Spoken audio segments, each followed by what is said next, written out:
Welcome back to the Four Rivers Cultural Center, Cooking with Culture Around the World. I hope you had a chance to try the Swedish meatballs, chicken fricassee, and chocolate truffles. Now we're going to move farther south to Spain and east to Greece. When we were in Spain, we had a chance to try the Gazpacho soup and also their braised oxtail, a tapas that was very delicious. We're going to modify that and use beef shanks. Then when we go to Greece, we're going to try the Greek moussaka, and that's an eggplant dish. And when I was in graduate school, a friend there cooked it, and it had a distinct cinnamon flavor that was pretty exotic. And I've used a similar recipe from the New York Times cookbook, and so that's the one that the flavor sticks in my palate. So let's get started. We'll start with gazpacho. Here's the list of ingredients.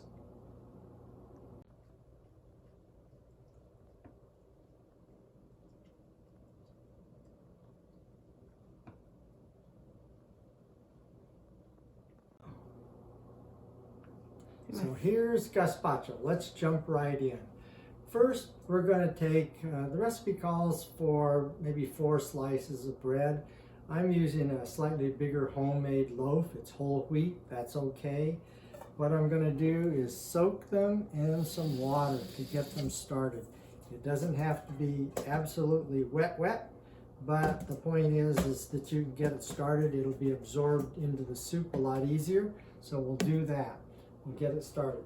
Then we're going to put in the tomatoes. I'm going to cut out some of this core here on the tomatoes, and then we're just going to cut them in half like this and squeeze out the seeds. So I'm just going to squeeze them to squeeze out most of the seeds. You don't have to squeeze out all of them, and then I'm going to put them in there. So we're just going to do that. Just go through quickly and do that.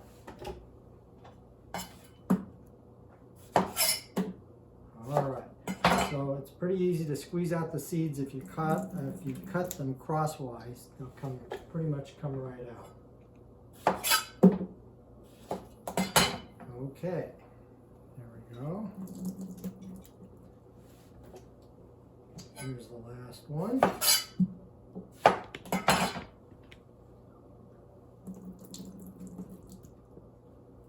Okay, now we'll cut up the cucumber. This is just your regular store-bought cucumber. It's not an English cucumber. So I'm going to peel it. Sometimes the peel has a little bitter note, so I'll peel that off. And we will also seed it. So I'm just going to quickly take this spoon, remove the seeds, that, chop it into rough pieces, into the blender. Then we're going to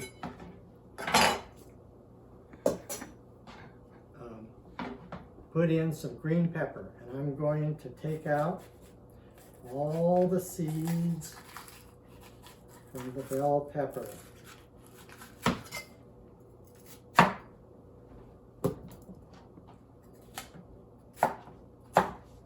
And we'll cut it into pieces so that it can be blended fairly easily. And we'll put that in. Okay, now let's get this blended a little bit so that it goes down.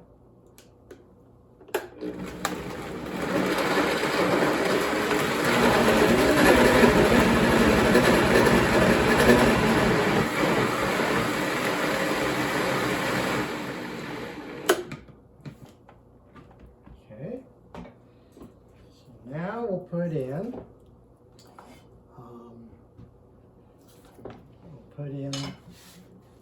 couple of cloves of garlic.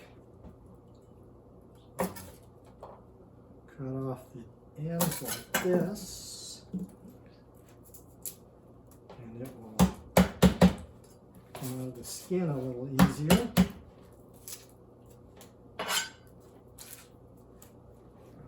Chop that into a couple of small pieces.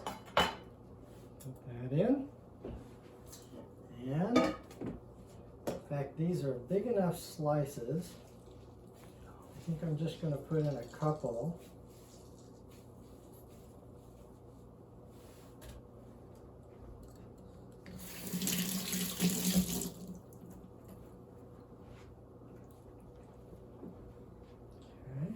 And then we're going to add about a teaspoon of cumin, ground cumin. I'm going to add some olive oil. This will add a little bit of richness.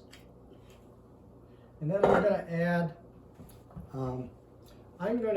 red wine vinegar that I've homemade, but you can use apple cider vinegar. Store-bought apple cider vinegar is fine. And I'll add a little bit of that.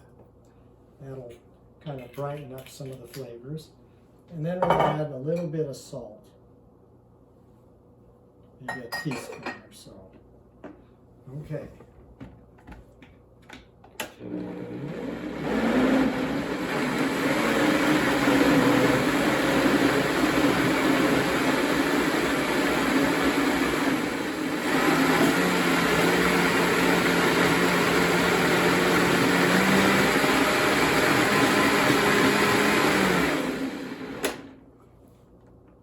Now, look and see if it's too thick, but it looks like it's pretty good actually. Let's give it a taste. I could use a little bit more salt, I would say.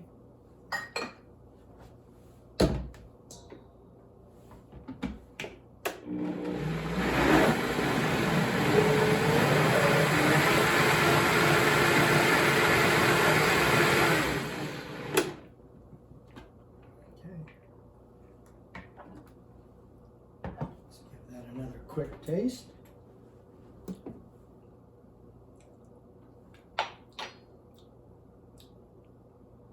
Yes, that's about right. That's pretty good. Now, that's it. It's pretty much done. So we need to chill it. It's actually kind of cold. It probably could be served even this way, but you can prepare this ahead of time, chill it in the refrigerator overnight, and serve it the next day as a first course for dinner. So I've just taken this out of the refrigerator after being there overnight. Let's give a taste to this gazpacho. Okay. All right, so I'll put a little bit in this bowl and let's try it. Yeah. I can taste that cumin. I can taste the bell pepper, the cucumber, the tomatoes. It's really very fresh. That's really very nice. Okay, so that concludes gazpacho. We'll see you in the next class.